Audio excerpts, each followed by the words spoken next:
Hey guys, Josh here at Liberseed. I've been breeding rabbits, and the process is actually quite enjoyable. Seeing rabbits, baby rabbits, and the mothers looking after them.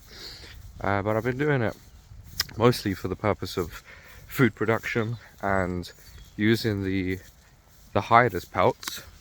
So I've been turning the skin and the fur into leather, and I use that to make blankets or other things. And the process is fairly simple, and it takes a lot of time and effort, but it makes you think about how the world has transitioned through time as to what people do. Most people don't end up killing anything these days. Most people, they have no idea how to turn some skin into some leather, for example. So teaching myself that has been really fascinating and really thought-provoking. And we're kind of at a point now where we're transitioning again, with AI coming into play, into a very, we're gonna have a human race is just incapable of doing anything because we don't do anything. And that's kind of the main way that you learn and you maintain your knowledge and skill set, is just to do things. So with AI coming into play, AI is going to replace a lot of jobs. Think about like old traditional farming where you used to get your hands dirty and actually dig up some potatoes or actually take care of plants and animals. Now it's all automated. I've seen like large cattle farms in all across the world really, where they have like this automated cow like pen cleaning. So the cattle park, if you like, it just gets washed out. There's automatic drains, automatic like flooding system, and there's no humans there whatsoever. And then you think about like tractors, and you think about all the machinery that, all the innovation that goes into doing that. It reduces the necessity for people to do the manual labor. Now most people can think that's a very good thing, and it means that you can increase production, decrease prices, and so forth like that, which must be a good thing, right? But over time then profits kind of go up and people do less. With AI coming into play, and you're going to get auto driving cars and vehicles, you're going to have most farm work done just by robotics.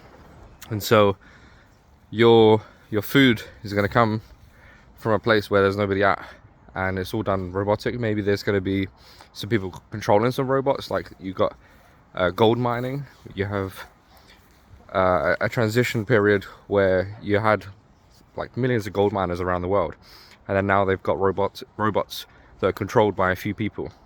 The robots can do much better job, and it's not dangerous, and not dealing with the poor conditions of high temperature and so forth. So there's an absolute example that's already taken place. All these people that have lost their jobs, and I'm not making this video for the purpose of losing jobs, but I'm making this video of the purpose of losing skills.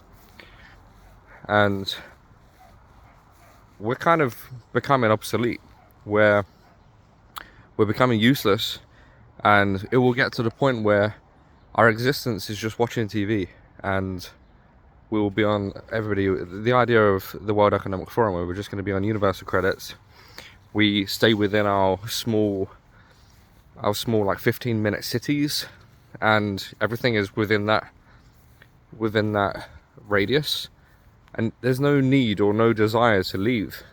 And that's kind of already in play, because you can order your food and your groceries to your store, from your local store to your house, and so you don't need to shop anymore. People don't even go to like pubs and restaurants as much. They all close down at the highest rates in decades, and it's changing the physical buildings in our local communities. It's changing how society and the community interacts with each other, and the same thing is going to happen across all sorts of different industries. Anyway, so if you're able to, try and go and look at how you can build up some skills of self-reliance. Like Liberseed is all about being self-reliant and having the capacity to sustain yourself and not rely on governments or rely on companies to for your own existence. We think about that in terms of shelter, we think about that in terms of food production, in terms of water usage. If you're able to do that in terms of small animals like rabbits, and start thinking about how you can have clothing or blankets and stuff, for me it's really exciting, because you can create a blanket that's going to keep you warmer. And the blanket it's not free, you still have to end up buying or growing food for the rabbits, but the net like profit on that, if you was to go out and buy a high quality blanket as opposed to just growing the rabbits and then producing it yourself, it's going to be a lot cheaper to do that yourself. A lot more time and effort, of course, but you're going to get a good blanket, and then you're going to save on your energy bills. For me, it was partly money driven, but also during the process I'm practicing and I'm building up the skills that you can then move on and apply that to other things. Rabbits in particular, for pelts, is actually very delicate in a way. You can't just, the whole process is very finely tuned, because the rabbit pelts are so thin.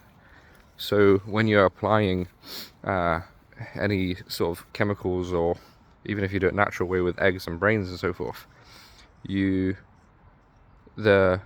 tanning process is all like time bound, and so that like the thinner the skin, then the quicker it tans. You don't want to over tan it, and you don't want to under tan it. Over tanning makes it really dry and hard, and it will just like seep through too much. But you also don't want to under tan it, because then the enzymes in the pelt is going to degrade over time, and then that can become either hard or try and like fall off and so forth. So you don't want a degrading blanket, really.